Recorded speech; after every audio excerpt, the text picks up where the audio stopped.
1-2 മക്കബായർ. ആമുഖം. യവനാചാരങ്ങൾ യഹൂദരുടെ മേൽ അടിച്ചേൽപ്പിക്കാൻ ഗ്രീക്കുകാർ ശ്രമിച്ചു. ഒരു കൂട്ടം യഹൂദർ അവർക്ക് പിന്തുണ നൽകി. ചെറുത്തുനിന്നവർ മതപീഡനങ്ങൾക്ക് വിധേയരായി. BC 175 സെല്യൂക്കസ് വംശജനായ അന്തിയോക്കസ് എപ്പിഫാനസ് 4 രാജാവായതോടെ സ്ഥിതിഗതികൾ രൂക്ഷമായി. വിഗ്രഹാരാധന നടത്തുന്നതിനും പന്നിമാംസം ഭക്ഷിക്കുന്നതിനും യഹൂദർ നിർബന്ധിതരായി. അനേകം യഹൂദർ മതമർദ്ദനത്തിൽ ജീവാർപ്പണം ചെയ്തു. എന്നാൽ ആയുധമെടുത്ത് മർദ്ദനത്തെ നേരിടാൻ കുറെ പേർ തയ്യാറായി. അവർക്ക് നേതൃത്വം നൽകിയത് പുരോഹിതനായ മത്താത്തിയാസിന്റെ പുത്രൻ യൂദാസാണ്. മക്കബായൻ എന്നറിയപ്പെട്ടിരുന്ന യൂദാസിന്റെ കൂടെ ചേർന്നവർക്കെല്ലാം മക്കബായർ എന്ന പേര് കിട്ടി. യവനാധിപത്യത്തിനെതിരായുള്ള യഹൂദരുടെ ചെറുത്തുനിൽപ്പിന്റെ ചരിത്രമാണ് മക്കബായരുടെ 1-2 പുസ്തകങ്ങളിൽ വിവരിക്കുന്നത്. മത്താത്തിയാസിന്റെ മക്കളായ യൂദാസ്, ജോനാഥൻ, ശിമയോൻ എന്നിവരുടെ പ്രവർത്തനങ്ങളും അവരുടെ വിജയങ്ങളും പരാജയങ്ങളുമാണ് 1-ാം പുസ്തകത്തിൽ വിവരിക്കുന്നത്. 2-ാം പുസ്തകത്തിൽ നിയമത്തോട് വിശ്വസ്തത പുലർത്തിക്കൊണ്ട് വീരചരമം അടയേണ്ടി വന്ന രക്തസാക്ഷികളുടെ ചരിത്രവും. മർദ്ദനകാലത്ത് വിശ്വാസത്തിൽ ഉറച്ചു നിൽക്കുന്നതിനുള്ള ഉത്തേജനം നൽകുകയാണ് ഗ്രന്ഥത്തിന്റെ ലക്ഷ്യം. വീരചരമമടഞ്ഞവർ നിത്യമായി ജീവിക്കുമെന്ന് ഈ ഗ്രന്ഥം ഉറപ്പിച്ചു പ്രസ്താവിക്കുന്നു. മരണാനന്തര ജീവിതത്തെക്കുറിച്ചുള്ള വിശ്വാസം ബൈബിളിൽ ആദ്യമായിട്ടാണ് ഇത്രയധികം പ്രകടമാകുന്നത്. മരിച്ചവർക്ക് വേണ്ടി പ്രാർത്ഥിക്കുകയും പാപപരിഹാര ബലി അർപ്പിക്കുകയും ചെയ്യുന്ന പതിവുണ്ടായിരുന്നതായി സൂചനകൾ കാണുന്നു. BC 1-ാം നൂറ്റാണ്ടിന്റെ ആരംഭത്തിൽ എഴുതപ്പെട്ട ഈ ഗ്രന്ഥങ്ങളുടെ ഹീബ്രു മൂലം ലഭ്യമല്ല. ഗ്രീക്ക് വിവർത്തനമാണ് നമുക്ക് ലഭിച്ചിട്ടുള്ളത്.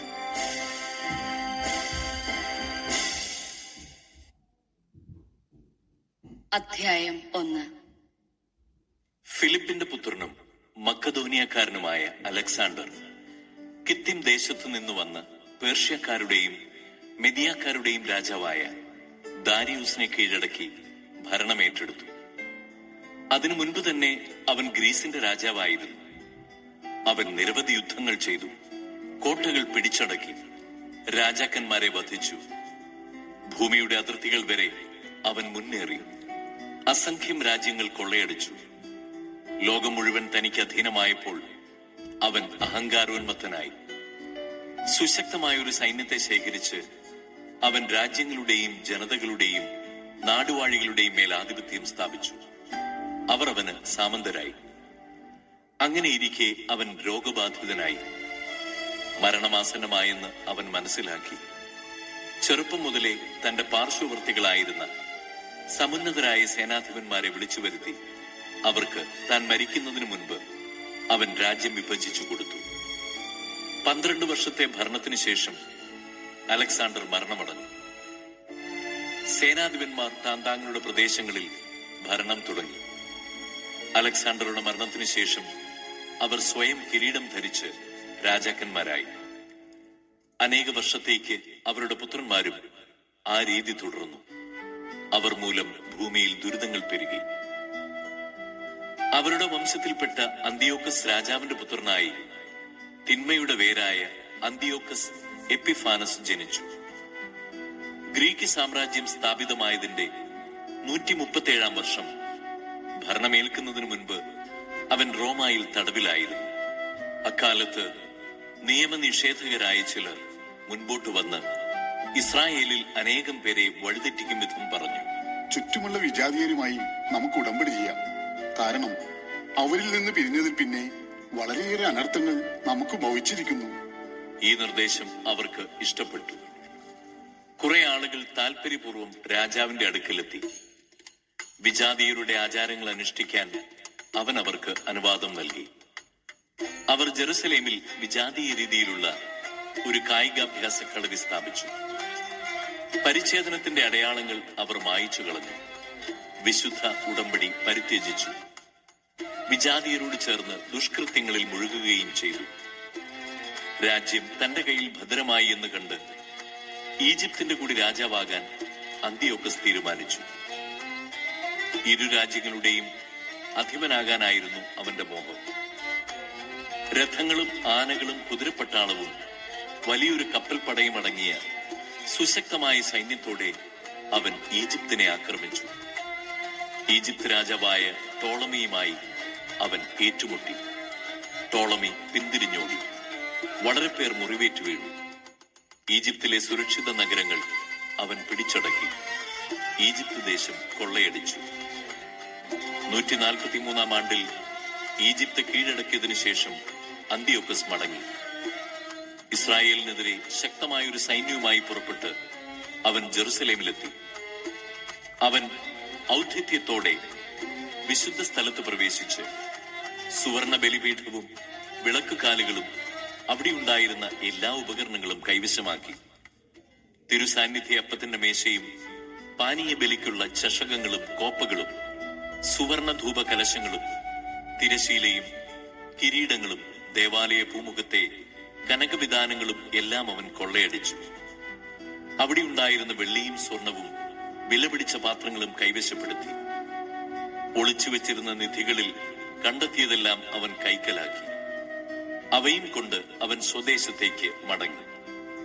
അവൻ ഏറെ രക്തം ചൊരിഞ്ഞു. അവന്റെ സംസാരത്തിൽ അഹങ്കാരം മുറ്റിനിന്നു. ഇസ്രായേൽ സമൂഹങ്ങളെല്ലാം തീവ്ര ദുഃഖത്തിലാണ്. ഭരണാധിപന്മാരിലും പ്രമാണികളിലും നിന്ന് ദീനരോധനമുയർന്നു. യുവതീ യുവാക്കന്മാർ തളർന്നവശരായി. സ്ത്രീകളുടെ സൗന്ദര്യത്തിന് മങ്ങലേറ്റു. മണവാളൻ വിലപിച്ചു. മണവറയിൽ മണവാട്ടി പ്രലപിച്ചു. ദേശം പോലും അതിലെ നിവാസികളെ പ്രതി വിറപൂണ്ടു. യാക്കോബിന്റെ ഭവനം ലജ്ജാവൃതമായി. 2 വർഷങ്ങൾക്ക് ശേഷം രാജാവ് തന്റെ കപ്പം പിരിവുകാരിൽ പ്രമുഖനായ ഒരുവനെ യൂദാ നഗരങ്ങളിലേക്ക് അയച്ചു. വലിയൊരു സൈന്യവുമായി അവൻ ജെറുസലേമിലെത്തി. അവൻ ചതിവായി അവരോട് സമാധാനത്തിന്റെ ഭാഷയിൽ സംസാരിച്ചു. അവർ അവനെ വിശ്വസിച്ചു. എന്നാൽ അവൻ പെട്ടെന്ന് നഗരം ആക്രമിച്ച് കനത്തെ ആഘാതമേൽപ്പിക്കുകയും അനേകം ഇസ്രായേൽക്കാരെ നശിപ്പിക്കുകയും ചെയ്തു. അവൻ നഗരം കൊള്ളയടിച്ചു, അതിനെ അഗ്നിക്കിരയാക്കി. അതിലെ വീടുകളും നഗരഭിത്തികളും തകർത്തു. അവർ സ്ത്രീകളെയും കുഞ്ഞുങ്ങളെയും തടവുകാരാക്കി. കന്നുകാലികളെ കവർച്ച ചെയ്തു. ഉറപ്പുള്ള വലിയൊരു മതിലും ബലമേറിയ ഗോപുരങ്ങളും പണിത് ദാവീദിന്റെ നഗരത്തെ അവർ സുശക്തമാക്കി. അത് അവരുടെ സങ്കേതമായി തീർന്നു.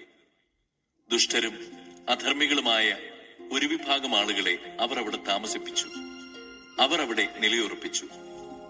അവർ ആയുധങ്ങളും ഭക്ഷ്യപദാർത്ഥങ്ങളും ജെറുസലേമിൽ നിന്ന് ശേഖരിച്ച കവർച്ച വസ്തുക്കളും അവിടെ സംഭരിച്ചു. അങ്ങനെ അവർ ഒരു കെണിയായി. അത് വിശുദ്ധ സ്ഥലത്തെ ആക്രമിക്കാനുള്ള ഒളിസ്ഥലമായി മാറി. ഇസ്രായേലിനെ നിരന്തരം അലട്ടുന്ന ദുഷ്ടപ്രതിയോഗിയും വിശുദ്ധ സ്ഥലത്തിനു ചുറ്റും അവർ നിഷ്കളങ്ക രക്തം ചിന്തി.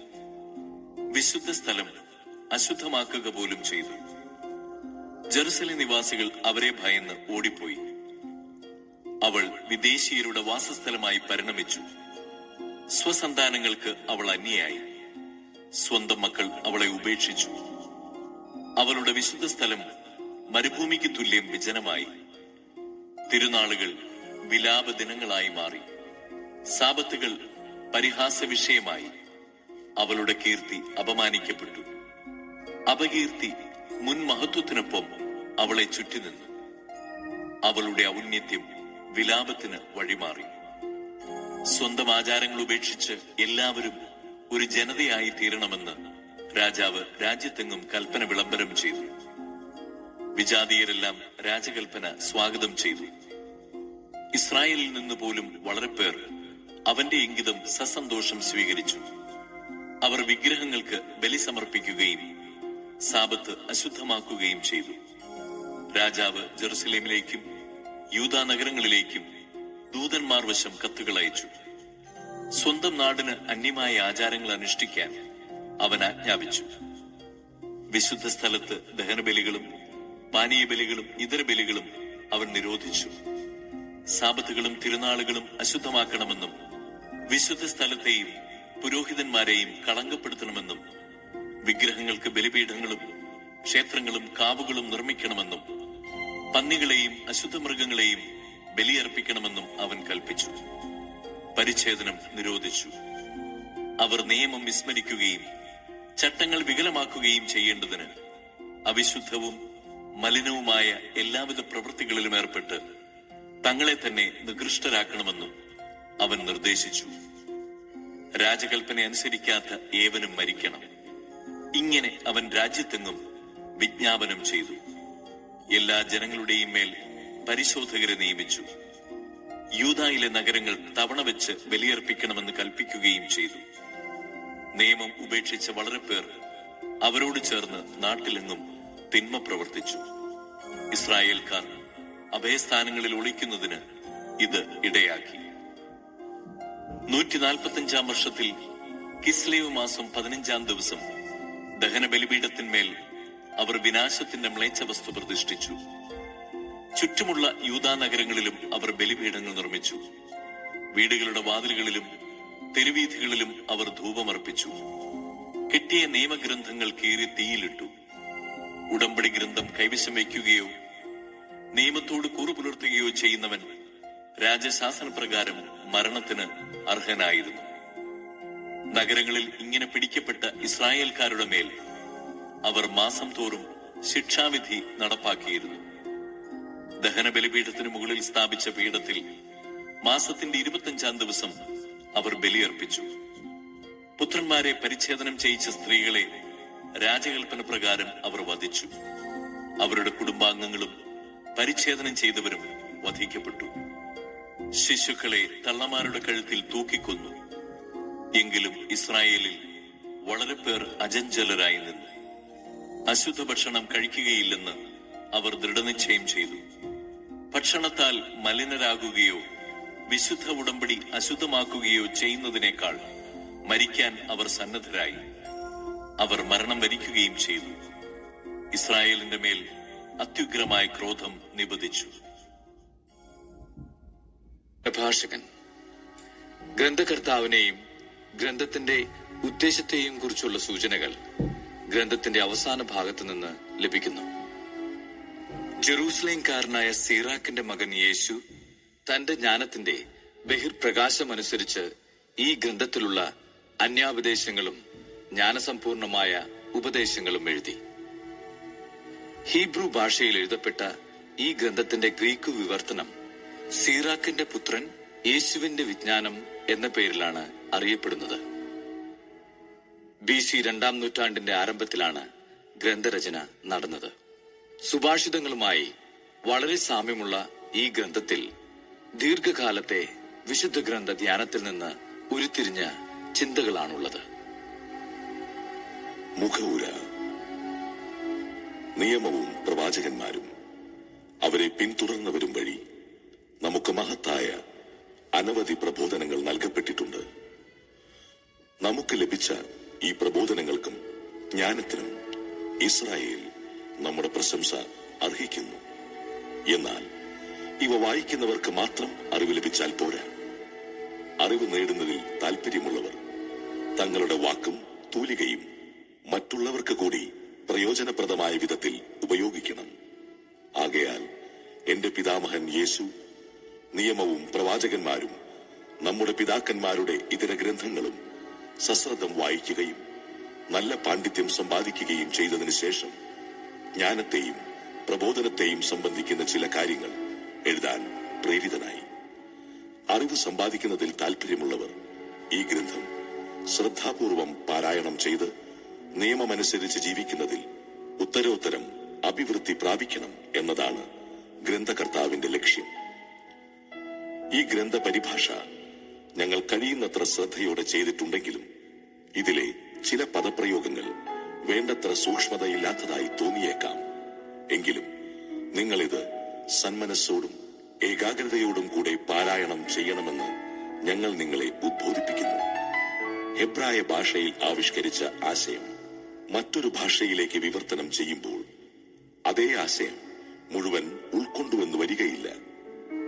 ഈ കൃതി മാത്രമല്ല, നിയമവും പ്രവാചകന്മാരും മറ്റു ഗ്രന്ഥങ്ങളും മൂലത്തിലെ പ്രതിപാദനത്തിൽ നിന്ന് കുറച്ചല്ല വ്യത്യസ്തമായിരിക്കുന്നത്. എവു എർഗത്തസിന്റെ 38-ാം ഭരണവർഷം ഞാൻ ഈജിപ്തിൽ വന്ന് കുറച്ചുകാലം താമസിച്ചു. അക്കാലത്ത് പഠനത്തിന് എനിക്ക് നല്ലൊരു അവസരം കൈവന്നു. ക്ലേശം സഹിച്ച് യത്നിക്കേണ്ടി വന്നാലും ഈ ഗ്രന്ഥം പരിഭാഷപ്പെടുത്തുക അത്യന്താപേക്ഷിതമാണെന്ന് എനിക്ക് തോന്നി. വിദേശത്ത് വസിക്കുന്നവരും നിയമമനുസരിച്ച് ജീവിക്കാൻ വേണ്ട അറിവ് സമ്പാദിക്കാൻ ആഗ്രഹിക്കുന്നവരുമായ ആളുകൾക്ക് വേണ്ടി അക്കാലത്ത് അതീവ ശ്രദ്ധയോടും പാടവത്തോടും കൂടി ഈ പരിഭാഷ പൂർത്തിയാക്കി പ്രസിദ്ധീകരിക്കാൻ ഞാൻ തയ്യാറായി.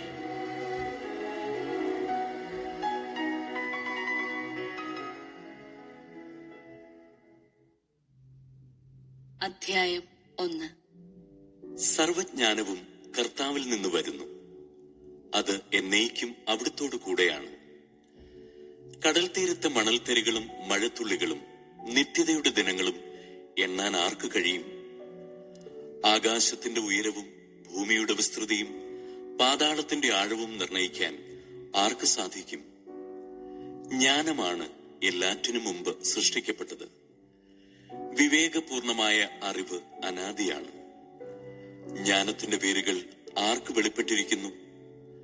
അവളുടെ സൂക്ഷ്മമാർഗങ്ങൾ ആരറിയുന്നു? ജ്ഞാനിയായി ഒരുവനേയുള്ളൂ. ഭയം ജനിപ്പിക്കുന്ന അവിടുന്ന് സിംഹാസനത്തിൽ ഉപവിഷ്ടനായിരിക്കുന്നു. കർത്താവാണ് ജ്ഞാനത്തെ സൃഷ്ടിച്ചത്.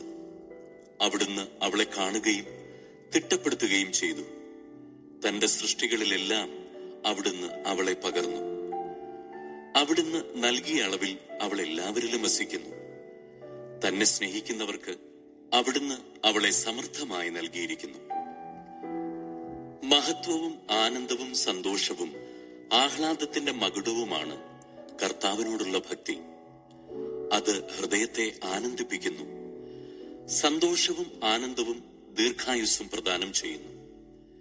കർത്താവിനെ ഭയപ്പെടുന്നവന്റെ അവസാനം ശുഭമായിരിക്കും. മരണദിവസം അവൻ അനുഗ്രഹീതനാകും. കർത്താവിനോടുള്ള ഭക്തി ജ്ഞാനത്തിന്റെ ആരംഭമാകുന്നു.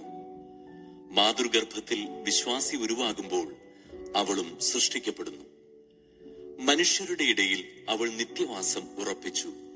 അവരുടെ സന്തതികളോട് അവൾ വിശ്വസ്തത പുലർത്തും. കർത്താവിനോടുള്ള ഭക്തി ജ്ഞാനത്തിന്റെ പൂർണ്ണതയാണ്. അവൾ തന്റെ സൽഫലങ്ങൾ കൊണ്ട് മനുഷ്യരെ തൃപ്തരാക്കുന്നു. അവളുടെ ഭവനം അഭികാമ്യ വസ്തുക്കൾ കൊണ്ട് നിറയുന്നു. അവളുടെ കലവറ വിഭവങ്ങൾ കൊണ്ടും. കർത്താവിനോടുള്ള ഭക്തി ജ്ഞാനത്തിന്റെ മകുടമാകുന്നു. അത് സമാധാനവും ആരോഗ്യവും സമൃദ്ധമാക്കുന്നു. കർത്താവ് അവളെ കാണുകയും തിട്ടപ്പെടുത്തുകയും ചെയ്തു. അവിടുന്ന് അറിവും വിവേകവും വർഷിക്കുന്നു. അവളെ ചേർത്തണയ്ക്കുന്നവരെ അവിടുന്ന് മഹത്വമണിയിക്കുന്നു. കർത്താവിനോടുള്ള ഭക്തി ജ്ഞാനത്തിന്റെ തായ്വേരാണ്. ദീർഘായുസ് അവളുടെ ശാഖകളും. അനീതിയായ കോപത്തിന് ന്യായീകരണമില്ല. കോപം മനുഷ്യനെ നാശത്തിലേക്ക് തള്ളുന്നു. ക്ഷമാശീലന് കുറച്ചു കാലത്തേക്ക് മാത്രമേ സഹിക്കേണ്ടി വരൂ. അത് കഴിഞ്ഞാൽ അവന്റെ മുമ്പിൽ സന്തോഷം പൊട്ടിവിടരും. തക്ക സമയം വരെ അവൻ തന്റെ ചിന്ത രഹസ്യമായി വയ്ക്കുന്നു. അനേകർ അവന്റെ വിവേകത്തെ പ്രകീർത്തിക്കും. വിജ്ഞാന ഭണ്ഡാരങ്ങളിൽ ജ്ഞാനസൂക്തങ്ങൾ നിറഞ്ഞിരിക്കുന്നു. എന്നാൽ പാപിക്ക് ദൈവഭക്തി അരോചകമാണ്. ജ്ഞാനം ആഗ്രഹിക്കുന്നവൻ പ്രമാണം കാക്കട്ടെ. കർത്താവ് അത് പ്രദാനം ചെയ്യും. കർത്താവിനോടുള്ള ഭക്തി ജ്ഞാനവും പ്രബോധനവുമാകുന്നു. അവിടുന്ന് വിശ്വസ്തതയിലും വിനയത്തിലും പ്രസാദിക്കുന്നു. കർത്താവിനോടുള്ള ഭക്തി അവഗണിക്കുകയോ വിഭക്ത ഹൃദയത്തോടെ അവിടുത്തെ സമീപിക്കുകയോ അരുത്. മനുഷ്യരുടെ മുമ്പിൽ കപടനാട്യം കാണിക്കാതെ അധരങ്ങളെ സൂക്ഷിക്കുക. വീണ് അവമതി ഏൽക്കാതിരിക്കാൻ ആത്മപ്രശംസ ഒഴിവാക്കുക. കപടഹൃദയനായ നീ കർത്താവിനെ ഭയപ്പെടാത്തതുകൊണ്ട് അവിടുന്ന് നിന്റെ രഹസ്യങ്ങൾ വെളിപ്പെടുത്തി സമൂഹത്തിന് മുമ്പാകെ നിന്നെ താഴ്ത്തും. അധ്യായം 2. എന്റെ മകനെ, നീ കർത്തൃ ശുശ്രൂഷയ്ക്ക് ഉരുമ്പെടുന്നെങ്കിൽ പ്രലോഭനങ്ങളെ നേരിടാൻ ഒരുങ്ങിയിരിക്കുക. നിന്റെ ഹൃദയം അവക്രവും അചഞ്ചലവുമായിരിക്കട്ടെ. ആപത്തിൽ അടിപതറരുത്. അവിടുത്തോട് വിട്ടകലാതെ ചേർന്ന് നിൽക്കുക. നിന്റെ അന്ത്യദിനങ്ങൾ ധന്യമായിരിക്കും. വരുന്ന ദുരിതങ്ങളെല്ലാം സ്വീകരിക്കുക.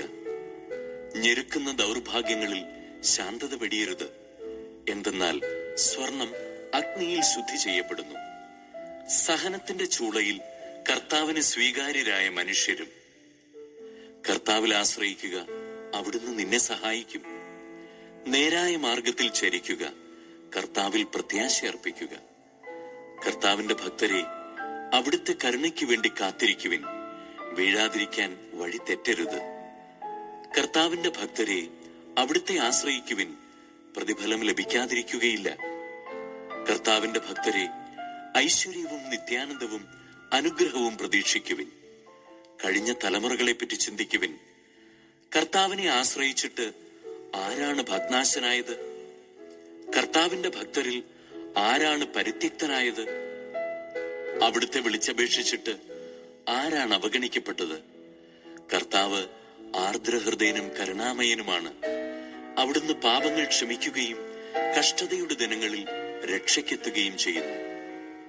ഭീരുത്വം നിറഞ്ഞ ഹൃദയങ്ങൾക്കും അലസകരങ്ങൾക്കും കപടജീവിതം നയിക്കുന്ന പാപികൾക്കും കഷ്ടം. ദുർബല ഹൃദയർക്കും ദുരിതം. എന്തെന്നാൽ അവർക്ക് വിശ്വാസമില്ല, അവർ അരക്ഷിതരായിരിക്കും.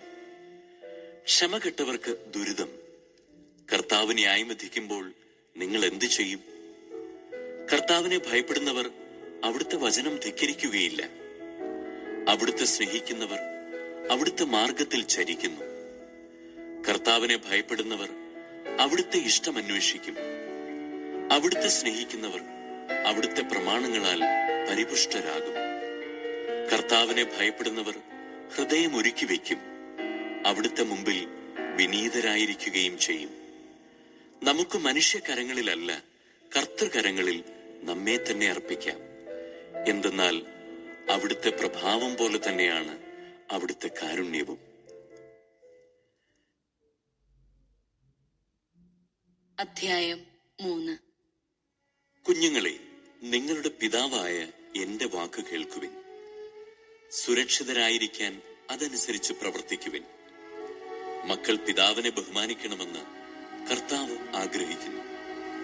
അവിടുന്ന് പുത്രന്മാരുടെ മേൽ അമ്മയ്ക്കുള്ള അവകാശം ഉറപ്പിച്ചിരിക്കുന്നു. പിതാവിനെ ബഹുമാനിക്കുന്നവൻ തന്റെ പാപങ്ങൾക്ക് പ്രായശ്ചിത്തം ചെയ്യുന്നു. അമ്മയെ മഹത്വപ്പെടുത്തുന്നവൻ നിക്ഷേപം കൂട്ടിവെക്കുന്നു.